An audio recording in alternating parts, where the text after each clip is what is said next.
जय हिंद दोस्तों, आप सभी का स्वागत है आपके अपने सैनिक वेलफेयर यूट्यूब चैनल में। दोस्तों, केंद्रीय कर्मचारियों जिसके अंदर जवान, सैनिक, अर्धसैनिक, रेलवे, डिफेंस सिविलियन और जितने भी स्टेट गवर्नमेंट के पेंशनर्स हैं उन सब के बारे में है। जितने भी सरकारी कर्मचारी हैं जो पेंशन लेते हैं, पेंशन से रिलेटेड एक इतनी महत्वपूर्ण जानकारी है जो आज तक मुझे खुद नहीं पता था। पहली बार कुछ ऐसे फैक्ट निकल के आए हैं जो आप सबको हमको पता होना चाहिए, जिसके पता ना होने के कारण कितने सारे पेंशनर, कितने सारे हमारे कर्मचारी अधिकारियों के बैंक के शिकार होते हैं और वो बेचारे तड़पते रहते हैं। आज का ये जो फैसला आया है वो सदी का सबसे बेहतर फैसला मैं मानता हूँ। और या ये यूँ कहिए कि अब तक मेरी नॉलेज में जो इस तरीके का फैसला आया है वो अपने आप में एक बहुत ही काबिल तारीफ़ है। इसके लिए मैं जज साहब को ताहे दिल से सैल्यूट करता हूं जिन्होंने ये फैसला दिया है। और फैसला क्या दिया है, क्या इतनी महत्वपूर्ण जानकारियां हैं, आपको थोड़ा समय देकर ये वीडियो पूरी देखनी चाहिए। लेकिन कहानी क्या थी वो बताने से पहले फर्स्ट में हर बार मैं किसी भी वीडियो की जो इन्फॉर्मेशन है आपके साथ स्टार्टिंग से शेयर करता हूं। जैसे कि यहाँ भी ये स्टार्टिंग से ये टाइम्स ऑफ इंडिया के अंदर एक न्यूज़ निकली, Karnataka high court fumes as pension to 102 year old withheld, यानी कि 102 साल पुराने एक पेंशनर की जो पेंशन रोकी गई थी कर्नाटक हाई कोर्ट ने, उसमें एक ऐसा लाजवाब फैसला दिया है जिसे आप सुनेंगे तो आप भी दंग रह जाएंगे।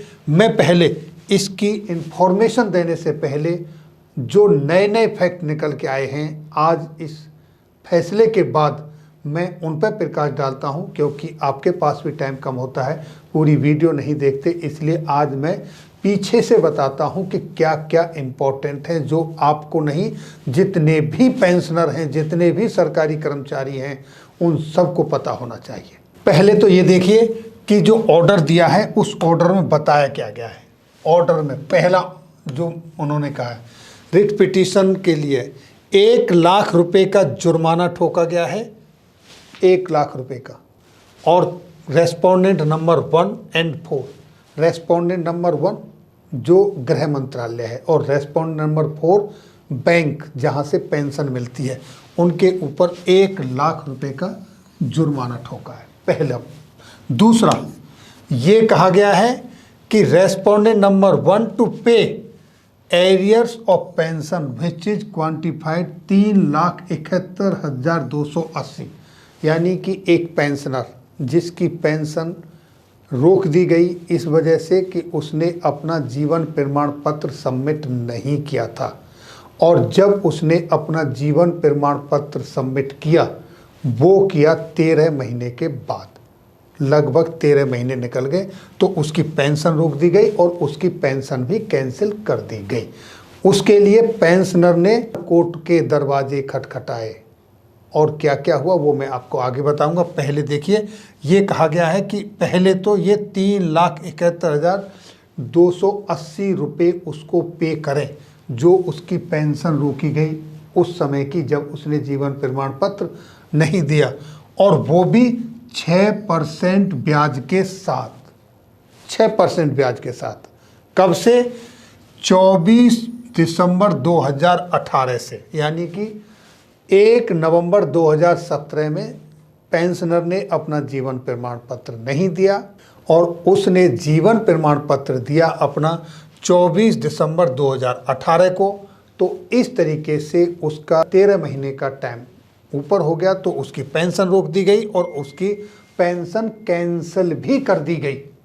अब कहा गया है कि जो रोकी गई पेंशन है उसको दिया जाए और 6% ब्याज के साथ 24 दिसंबर 2018 से ब्याज लगाया जाए, अब जब पेमेंट करते हैं तब तक। और अगर ऐसा नहीं होता है, तीसरे बार में क्या है कि अगर ऐसा नहीं होता है 2 हफ्ते के अंदर अंदर, यानी सिर्फ 2 हफ्ते का टाइम दिया है, अगर ऐसा नहीं होता है तो फिर आपको 14 दिसंबर 2018 से लेकर और जब तक पेमेंट होता है तब तक 18% इंटरेस्ट के साथ पे करना पड़ेगा, यानी कि 3 गुना ब्याज देना होगा, 3 गुना ब्याज देना होगा, ये कहा गया है। ये तो ऑर्डर दिया है पेंशनर्स के हित में ये। अब मैं आपको कुछ वो फैक्ट्स बताता हूं जो शायद आपको नहीं पता होंगे।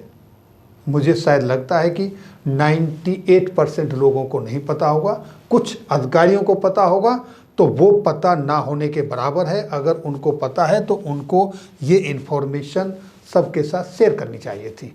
इस तरह की इन्फॉर्मेशन है तो पंफलेट बन के बैंकों में, आपके ECHS में, CGHS में, आपकी कैंटीन में, आपके ऐसे पब्लिक प्लेसेस पर लगी होनी चाहिए कि ताकि कहीं कोई इस तरह की किसी चीज़ का शिकार ना हो।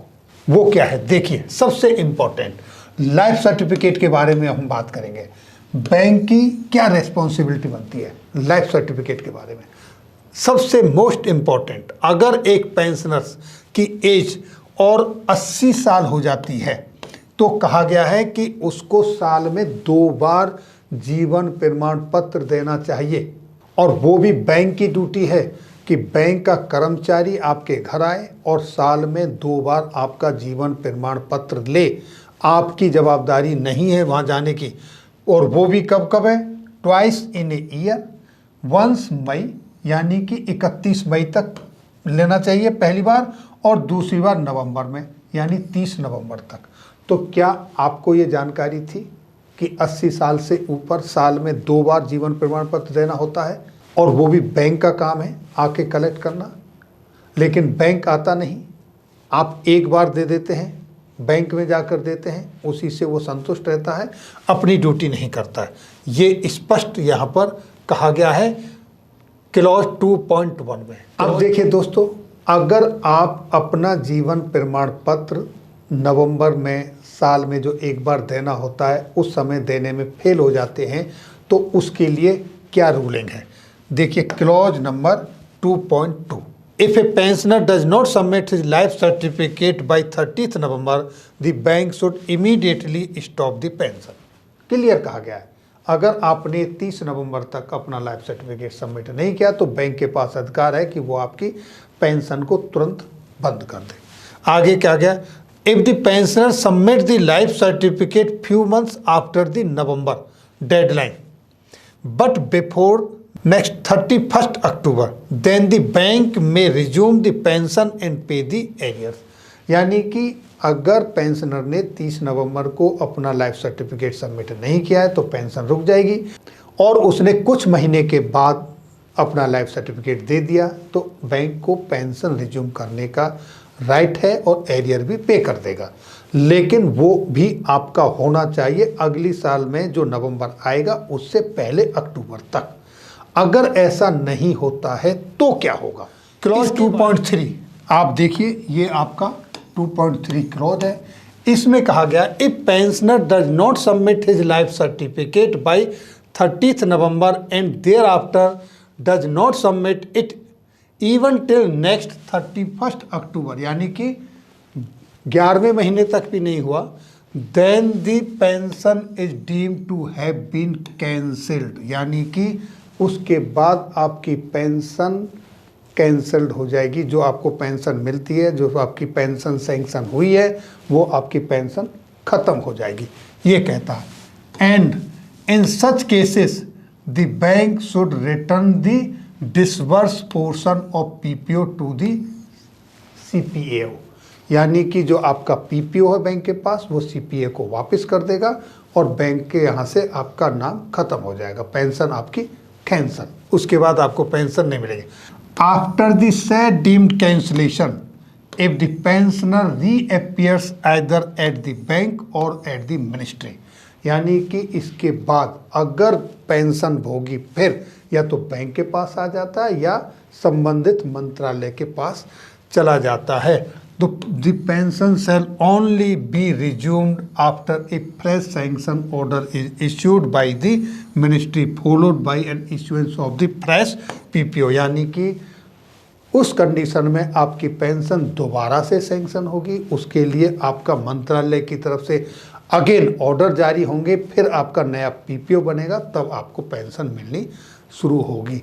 तो यहाँ ये चीज़ निकल के आई है और ऐसे पीरियड का आपको एरियर भी नहीं मिलेगा, यानी उस पीरियड का एरियर आपको नहीं मिलेगा अगर ऐसा होता है तो दोस्तों ये बहुत ही इम्पोर्टेंट है कि इन केस अगर आपका लाइफ सर्टिफिकेट सबमिट नहीं होता है तो इतना लंबा पीरियड ना हो जाए किसी भी कारण से कि आपकी पेंशन ही कैंसिल हो जाए। दूसरा, अगर आप 80 ईयर्स से एबव हैं तो उस कंडीशन में बैंक की रेस्पॉन्सिबिलिटी बनती है कि आपका लाइफ सर्टिफिकेट आपके घर से आकर ले, अगर नहीं लिया है तो। अब यहाँ इस केस में क्या हुआ है वो मैं आपको समझाता हूँ। एक पेंशनर हैं जो स्वतंत्रता सेनानी हैं, उन्होंने 2017 में अपना जीवन प्रमाण पत्र सबमिट नहीं किया था। उसके बाद उनके 13 महीने पूरे हो गए और उन्होंने 24 दिसंबर 2018 में अपना जीवन प्रमाण पत्र सबमिट किया तो उनकी पेंशन कैंसिल हो गई। उसके बाद उन्होंने मंत्रालय से अप्रोच किया, कोर्ट केस किया, उनकी पेंशन सैंक्शन हुई। कोर्ट ने उनको पेंशन देने का आदेश भी दिया लेकिन उनको पेंशन नहीं दी गई। 2-3 बार ऐसा हुआ। लास्ट में ये सारे रूल रेगुलेशन उसी में निकल कर आए क्योंकि पेंशनर की जब यहाँ पर एरियर देना ही नहीं है तो फिर वो क्यों डिमांड कर रहे हो। जब ये क्लोज निकल के आया कि 80 साल से ऊपर का जो पेंशनर है तो बैंक की रेस्पॉन्सिबिलिटी बनती है उनका लाइफ सर्टिफिकेट लेना, बैंक का फेलियर है ना कि पेंशनर का। इस तरीके से जज साहब ने बैंक को भी और मंत्रालय को 1 लाख रुपए का जुर्माना लगाया है और उसको 13 महीने का एरियर जो कि आपके सामने जैसा मैंने बताया 6% इंटरेस्ट के साथ देने का आदेश दिया है, वो भी सिर्फ 2 हफ्ते के अंदर। अगर 2 हफ्ते के अंदर नहीं दिया तो फिर उस पर 18% इंटरेस्ट के साथ देना पड़ेगा, यानी 3 गुना इंटरेस्ट के साथ देना पड़ेगा। ये एक अपने आप में बहुत ही लाजवाब डिसीजन आया है, बहुत ही अच्छा जज साहब ने फैसला सुनाया है। ये केस है कर्नाटक हाई कोर्ट का। इसकी कॉपी, वर्डिक्ट की कॉपी, फैसले की कॉपी आप ले सकते हैं या जो इसका रिट पिटीशन केस नंबर है उससे आप सीधे डाउनलोड भी कर सकते हैं। इसका लिंक वीडियो के डिस्क्रिप्शन में मिलेगा और ये इन्फॉर्मेशन ज़्यादा से ज़्यादा अपने सभी पेंशन भाइयों के साथ शेयर करें ताकि जो इस तरह की मुसीबतें झेल रहे हैं उनका समाधान हो जाए और जिनकी पेंशन किसी की अगर रुकी है तो उसकी चालू हो जाए। किस तरीके से होगी वो सारा इसमें बताया गया है और आप इसको पढ़ेंगे तो आपको भी बहुत सारी जानकारी हासिल होगी। ये थी जानकारी आज की इस वीडियो में। फिर मिलेंगे आपके वेलफेयर से जुड़ी हुई किसी अन्य जानकारी के साथ अगली वीडियो में। जब तक के लिए जय हिंद, जय भारत।